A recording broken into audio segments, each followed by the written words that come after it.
పెద్దలందరికీ మీ అందరికీ నా నమస్కారం.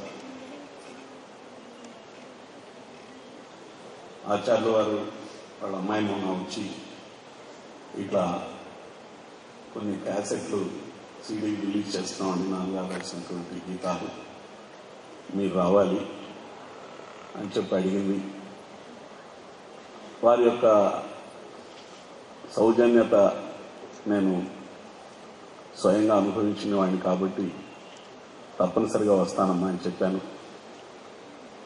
విజయలక్ష్మి గారు ఒక అనాథ ఆశ్రమం రన్ చేస్తుంటే అక్కడికి ఫస్ట్ టైం వారు రావడం, వారి ప్రసంగం విన్నాను.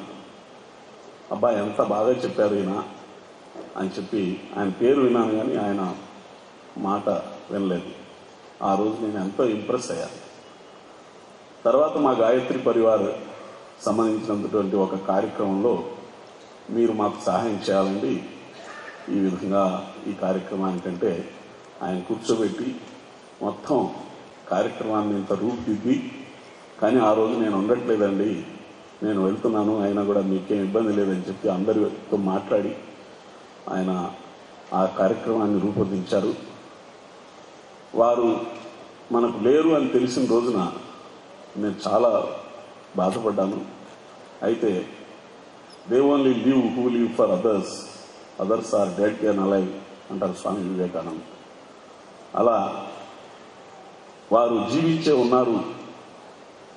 వారి గురించి మన జస్టిస్ ఆంజనేయులు గారు, రంగారావు గారు, మరి చాలామంది ఇతర పెద్దలు వారిని గురించి వారి యొక్క సౌజన్యత గురించి చెప్పారు.